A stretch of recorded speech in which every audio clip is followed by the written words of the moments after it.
Naaalala niyo pa po ba ang pamilya nila Donnie? Sila po ang aking mga beneficiaries na aking unang napabahayan at ngayon po ay kailangan nila ng tulong dahil po ang kapatid ni Donnie na si Gerald ay na-ospital. Ay, hello! Gerald! Ay, si ate! Kapoy ate ano? Hello po kay ate. Ano Donnie, wala ka ng pasok? Ayun po mga kalingap, dinalaw po natin ngayon si Gerald at si Donnie. Kumusta na? Ano daw? Sabi sa akin ni ma'am mo na hospital ka daw. Anong nangyari sa iyo? Totoy, ano nararamdaman mo? Nilalagnat lang pa ako. Nilalagnat? Di, anong nararamdaman mo? Sabi daw, nakasakit daw na masyado ang ulo mo. Ngayon, anong nararamdaman mo ngayon? Wala na po. Wala na. Ano sabi sa'yo ng doktor? Malabas na daw ito, Totoy. Ano ito? Malabas na daw ito? Ano po ate? Ang excess po namin dito bali 45,000. 45,000 po? Grabe. Meron po yung ano niya, yung doktor niya, meron po May doctor's fee, no? Kay Doc Raul, tapos meron po siya yung doctor sa neuro surgeon. Ano palang ano dito ate? Anong nangyari? Ano naman po, hindi naman po kasi natuloy kasi sabi ni Dr. Torres, okay naman daw po. Okay naman daw? Kasi sabi po ni Dr. Raul, parang may nakita sa brain niya na tubig. Pero nung na-CT scan po siya, tapos pinaliwanag sa amin ni Dr. Torres, ang sabi po sa amin, okay naman, normal naman daw yung tubig sa brain niya. Normal naman daw? Tapos Nung nagpa-second opinion po kayo? Opo. Tapos ang sabi niya, pinaliwanag niya yun sa amin. Tapos tinanong po namin kung bakit nag-seizure siya. Kasi kadalasan pong seizure baga po yung convulsion lang. Opo. Tapos diretso lang yung pag-ano niya Opo. nanonood. Kasi sa kanya, nagtiko-tiko siya, tapos nagbulok yung bibig niya. Ano daw po yun? Tapos hindi naman po nila napaliwanag agad kasi ang sabi po nila, hindi daw nila agad-agad yung masasagot. Kasi ang kung sakaling epilepsy daw po, may mga episode daw po yun, episode 1, pang-episode 1 pa lang po siya. Kumbaga first time pa lang na inatake ano? Kung sakali pong dapat masusundan-sundan daw po yun. Kung sakaling epilepsy. Kung sakaling epilepsy, Opo. dapat daw sunod-sunod na mga ganun. Kaya ang sabi daw po, i-monitor nga daw po masyado kasi anytime daw po, pwede pa siyang maulit. Pwede siyang maulit. Kaya nga po, nang kinukunin na muna po namin yun. Mapalitan po kami ng kapatid ko. Ni Doc Raul, dahil ang main reason daw po kung bakit siya stress, malnutrition, bagong panahon, tapos sa Ambience ng environment. Siguro malaking factor yung stress Malaking factor yung stress kaya. May na nga po siya, sobrang napanik, sobrang natatrauma po Siya? Baka nagkakaroon ng anxiety, nagkakapanik attack, pinapakalma, sabi ko, pinapa-exercise ko na po siya, sabi ko, inhale, exhale, para magkalma po siya. Hindi po siya nagkakalma na, mimilig na, tapos Ba't daw po siya nanginginig? natatakot po siya. Naalala niya yung Sa mantagbak, sabi mo, ganito yung ate, yung sa mantagbak, natutuwa po siya na Kapag naramdaman na siyang kaunti. Kahit sabi ko sa kanya, sa pero lang yan, na iniisip mo kasi, magkalma ka lang, nalulito tayo sa ospital. At pala malibang Kaya po pinapapanood ko siya kahit sabi ng doktor, iwas muna siya sa TV, sa cellphone, sa radiation, baga po. Yung pinapalibang, maya tulog na siya.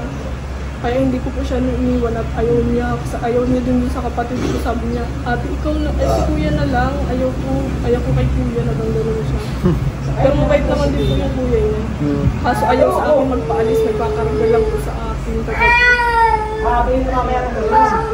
Sa'yo pala ate close Pero ikaw ate may pamilya ka na din Pero wala naman pa ako. Pero wala kang anak. Ilang taong ka na po ba? 26. 26?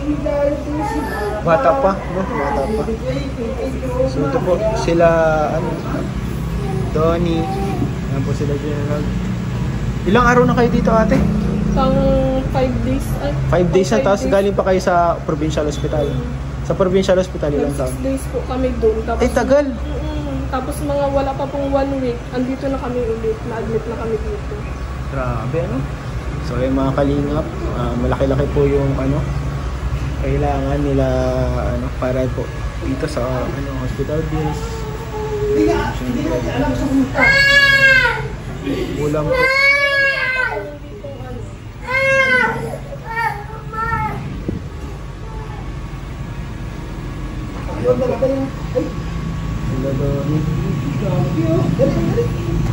Kumusta na, ano?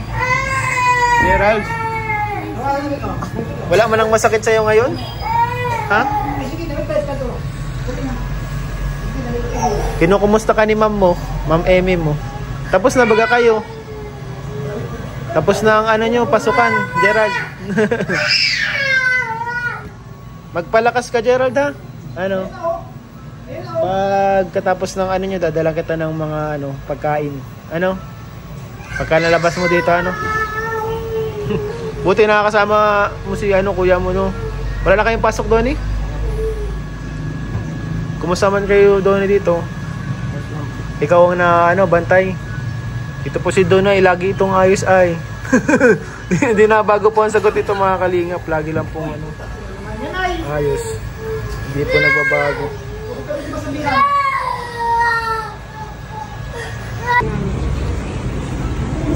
59,000. Alin po dyan? 59. Yan po yung ano. Tapos ang na-covered lang po ng benefit is 13,650. 13,000. May balance pa po kami dito mahal. So sa'yo ko na lang ate bibigay itong ano, meron akong iaabot sa inyo. Pero ito, maliit na tulong lang sa inyo. And pero sana makatulong pa rin natin kahit pa paano. And kapag makahanap ako ulit ng ano, ng pera, bibigyan ko kayo ulit. Ano ate, ano? Thank you. And siguro kapag nakalabas kayo ngayon, maganda sana makalabas na ano, para di na madagdagan. So ate, 3,000 po ate para Thank you. sa inyo po ate. Thank you po. Kumbaga ate, kapag makalikom pa tayo ng pera, bibigay ko na lang sa inyo ate, ano? Pero paano kayo ate mo contact? Paano kayo maano? Pwede ko kayong puntahan sa inyo? Sa ano po? Siguro kung malapit po siguro sa Mantagba. Andun po yung kapatid ko. Ay, okay. Andun po yung kapatid ko. Kumbaga pagkatapos ito, pakalabas dito sa ospital nila ano, Gerald, doon na sila madiretso.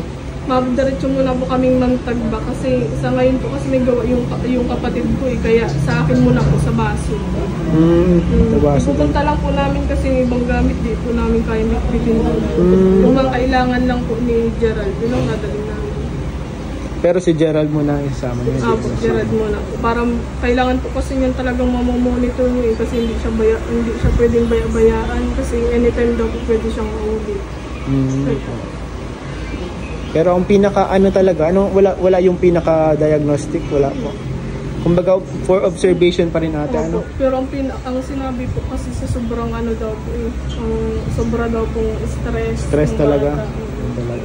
Tapos, grabe sa murang edad, grabe stress na. Tapos grabe po yung trauma niya, tapos grabe naman po yung nakwento ko nga sa kanya. Halos lahat po kami nung nakaranas sa kanya. Noy, papunta na din ako ano. Pagaling ka na, palakas ka no. Ang lalaki, dapat malakas yan. Para ikaw matanggol dito kala ate mo, paglaki mo, ano. Pagaling ka. Ate, papunta na rin ako ate. Salamat po sa inyo. Mga kalingap, siya po, si Donnie. Maagang naulila sa kanyang ina. Kaya naman sa murang edad, siya na ang nagsisilbing ina at ama sa kanyang 2 kapatid. Si Donnie ang nag-aasikaso sa kanyang mga kapatid. Siya ang nagluluto, naglalaba at nagpapanatiling malinis ng kanilang bahay sa tuwing wala ang kanyang ama. Sila lang kasi magkakapatid ang naiiwan sa kanilang bahay sa tuwing umaalis ang kanyang ama para magtrabaho bilang isang construction worker. Di ba ano lang kayo dito, 4 na kayo magkakasama. Asan yung mama mo? Patay na po. Kailan pa namatay? Patagal na po yun. Hindi mo na natatandaan? Bali, wala na pala nag-aalala sa iyong mama dito. Wala nag-aasikaso sa iyo. Wala na po. Bali, nag-aasikaso sa'yo, sarili mo lang. Wala na pong pagkain na po kami diskarte. Anong discarding ginagawa mo? Kunyari po may mapalinis. May mapalinis. Di magkano ang bayad sa'yo pag napalinis, sa'yo? Po, 20. Ni Donnie, and di po nila ako kilala kaya natatakot po sila. So hintayin na lang po natin si Donnie kasi hindi po pwede na sila lang natakot po sila, di sila sasama.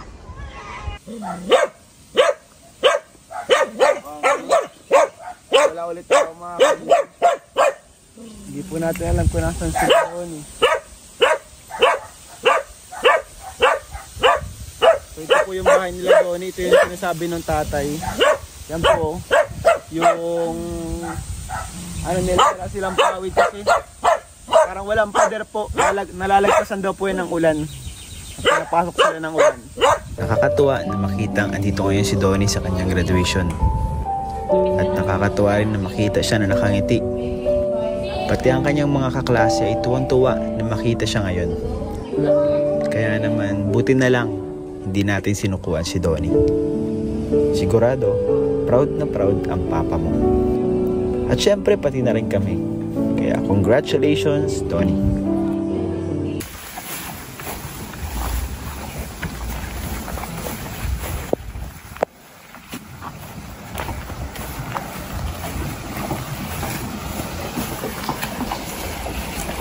Ay, may shortcut na.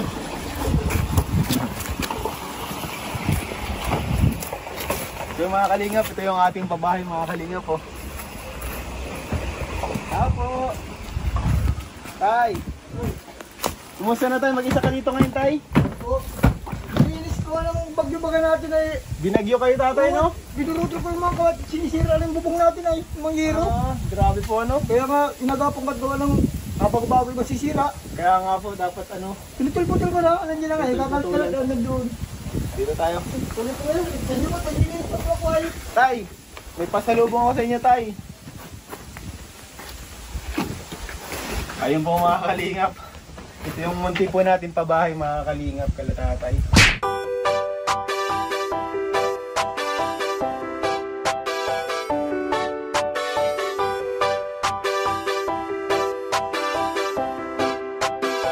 Walang iba laging nandito. Ian Ramirez ang inyong paborito. Hatid niya ay saya, mabuti sa kapwa. Kalingap nyo, Ian Ramirez ipagtatanggol kahit na sino. Walang iba laging nandito. Ian Ramirez ang inyong paborito. Hatid niya ay saya, mabuti sa kapwa. Kalingap nyo, Ian Ramirez ipagtatanggol kahit na sino. Palagi niyong makakasama, tumulong sa ating mga kapwa. May mabuti ang puso sa mga tao. Ian Ramirez laging nandito, maghahatid palagi ng saya. Mabuting kaibigan, mapagmahal sa asawa. Kahit saan makarating, laging nakaalala. Para sa walang iba laging nandito. Ian Ramirez ang inyong paborito. Hatid niya ay saya, mabuti sa kapwa. Kalingap nyo, Ian Ramirez ipagtatanggol kahit na sino. Walang iba laging nandito. Ian Ramirez ang inyong paborito. Hatid niya ay saya, mabuti sa kapwa. Kalingap nyo, Ian Ramirez ipagtatanggol kahit na sino. Matulungin, masiyahin, lagi nyong kasama. Ang kalingap nyo na maaasahan. Ang best friend ni Kuya Rab, laging nagtutulungan para sa mga nangangailangan ay pupuntahan. Ang joker na magpapasaya, Ian Ramirez ay laging may ngiti na dala. Mga kalingap lagi nyong tatandaan, magtatanggol at tutulong. Ian Ramirez laging nandito. Ian Ramirez ang inyong paborito. Hatid niya ay saya, mabuti sa kapwa. Kalingap nyo, Ian Ramirez ipagtatanggol kahit na sino. Ian Ramirez ang inyong paborito. Hatid niya ay saya, mabuti sa kapwa. Kalingap nyo, Ian Ramirez, ipagtatanggol